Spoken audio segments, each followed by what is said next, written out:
All right, in this example, we can see that we've got a function that we're modeling and we're looking for the total amount of consumption. So total is telling me that, ooh, I want to make sure that if there is something that goes negative, that I want to absolute value that thing. So how am I going to have to break this thing up? Now, I'm not going to actually have to worry about it because since E is a value bigger than 1, then it is going to be an exponential growth model, and this thing is always going to be above the x-axis. Don't believe me, you can also take a look at the graph. So I've graphed this really quickly, and as you can see, this thing is staying above the x-axis.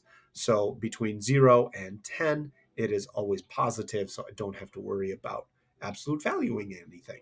So I can just do a regular integration of this. Let me get a little bit closer so it's a little bit easier to draw. So I want to do the integral. Pen, please. Integral from 0 to 10, because note that t is in years since 1980, and we're checking a 10-year span. So we can just go from 0 to 10. Of our equation, 27.08 e to the t over 25. Now we're going to need to do a little u substitution on this thing, just a little bit, because that divide by 25 inside of that e is going to cause us a little bit of trouble. So u equals t over 25. So du equals derivative of t over 25 is 1/25 dt. Now I would like to, so this is dt, forgot that, dt. I just want a dt there. So I just multiply both sides by 25. So I get 25 du equals dt. So to integrate this thing, I'm going to bring that 25 in front. Get my du. And I'm going to do the integral from, pen, please. Integral from 0 to 10 of 27.08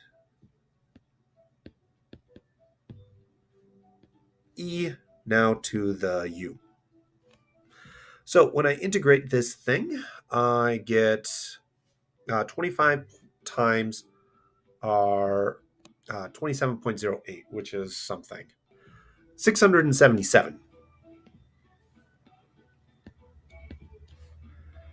E to the u, going from 0 to 10. Now that I've done my integration, I can bring u back in. I don't know why I hit that. Let's just go right over here. So this equals 677 e to the t 25ths, going from 0 to 10. Now we just do our top minus our bottom.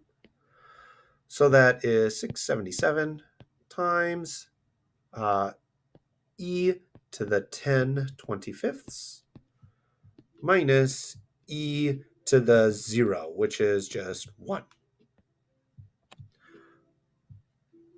So now it's just a matter of just typing that into our calculator, and we get 332.965.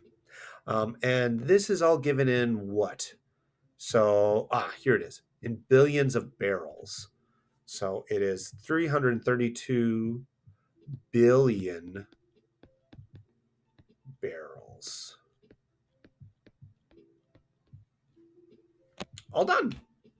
And that's it for integrals as net change. A reminder of the things that you're looking for is displacement, final position, or at the end of the trip is talking about just a regular integration. We might get a little more complicated if we see total distance traveled or total area, kind of that total thing. We want to find the absolute value of our function and then integrate, which might mean breaking it up into a couple different pieces. But if everything is staying positive, we don't have to worry about anything too fancy. And that's it. Thank you for watching. So long.